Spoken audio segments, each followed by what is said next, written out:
আমার মেয়ের সাইকিয়াট্রির অসুখ আছে, একটা মানসিক রোগের ওষুধ খায়। তো আশেপাশের লোকজন বলছে যে ওষুধ দিয়ে আসলে কিছু হবে না, এগুলো বিয়ে দিলে এমনিতেই ঠিক হয়ে যাবে। আচ্ছা, বিয়ে দিলে কি মানসিক অসুখ সত্যিই সেরে যায়? হ্যাঁ, আমি জানি না এগুলো কারা সাজেশন দেন অ্যাকচুয়ালি। বিয়ে দিলে শারীরিক মানসিক কোনো অসুখই সেরে যাওয়ার কথা নয়।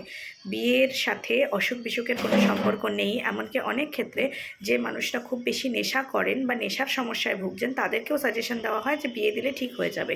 বরং অসুখটা না ঠিক করে বিয়ে দিলে দুটো জীবন নষ্ট হয়ে যেতে পারে।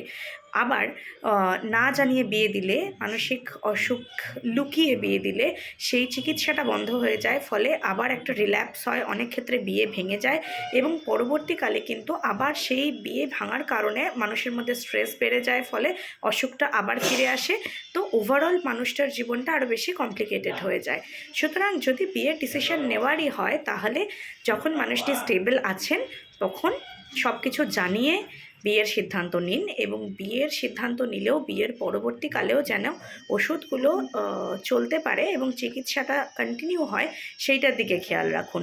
তাহলে ওভারঅল যে জীবনটা সেইটা ভালো থাকবে এবং অসুখটাও ভালো থাকবে। ভালো থাকবেন, নমস্কার।